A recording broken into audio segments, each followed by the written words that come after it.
Welcome to the Base Face Network. Hello, my beautiful viewers. How is your day going? Mine is going well, thank you. Today's matter of discussion is something light. Like I would say, and I won't forget to say, please hit the like button and subscribe if you haven't done so. Thanks a bunch.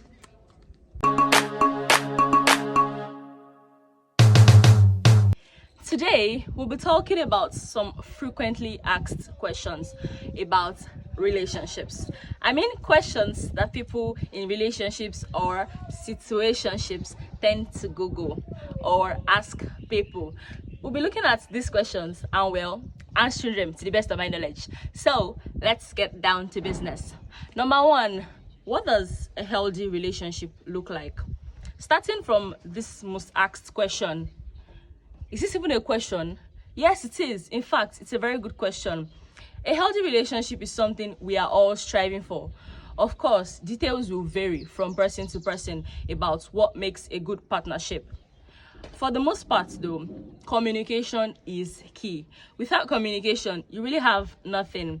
I guess from my own perspective, I can define it as one where you think about your relationship and smile wherever you are.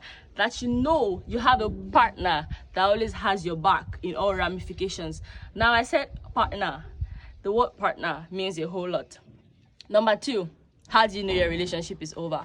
Well, it might be safe to assume that when a person goes MIA, it is over. In a world where ghosting, benching, and the likes is quite rampant. But then, a good way to figure out if your relationship is over is if your partner stops putting in efforts. Relationships take work. And if one person stops putting in work, they probably want to run away and live in the relationship. That's simply how to know. You text him, he doesn't respond. Or then you guys are on a call and he says he wants to quickly close the fridge, he will call you back. You playing? What type of playing is this? Or you call her and she says she will call you back after eating and she doesn't call you back after 2 days. You are most likely dating yourself.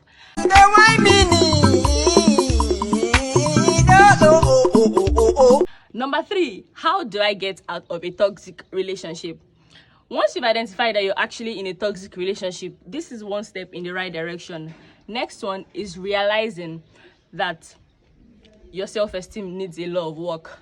Someone can realize that they are finally ready to move on from a toxic relationship when they've done some work on themselves and they have a better sense of self-esteem.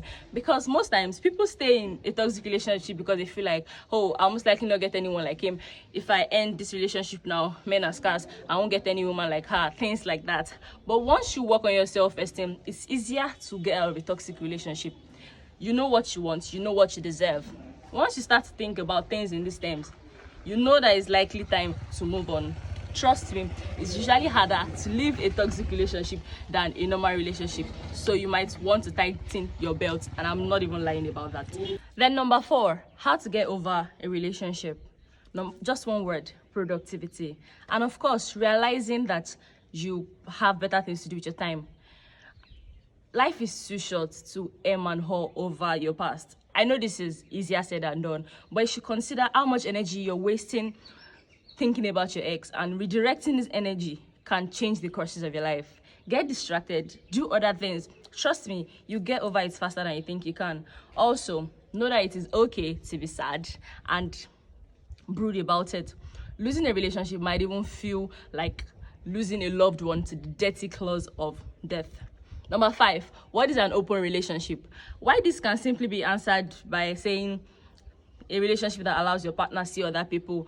But then each open relationship is different in regards to its rules and parameters. Whether you agree with having sex with other people or having a relationship with other people, communication is also essential when it comes to non-monogamy. And of course, an open relationship is not for everyone. Not everyone can handle it, especially me. I can't. I like my things for me and me alone. Number six, people ask, how do I save my relationships? Well, this is a serious question people actually ask. Coming in at the halfway mark of like top 10 most Googled questions. Although some relationships might not be worth saving, but for those relationships that can and should be worked on, therapy and lots of communications can get you there. Or if necessary, take a break from your relationship. This could do the trick too. It's all about what you've decided would be the best for you. Let me give you a tip. Once you take a break from a relationship, most times that's usually the end of the relationship. Break is like a breakup these days. But then I'm not the one that told you that. God have mercy upon us. Number 7, how to build trust in a relationship. Since trust works with communication, these two are the cornerstone to an healthy relationship. It's nice to see that people are trying to know how to make your relationship work by building trust. But then building trust in a relationship differs depending on in your partner's past and what trust means to them. People trust differently depending on the experiences they've had.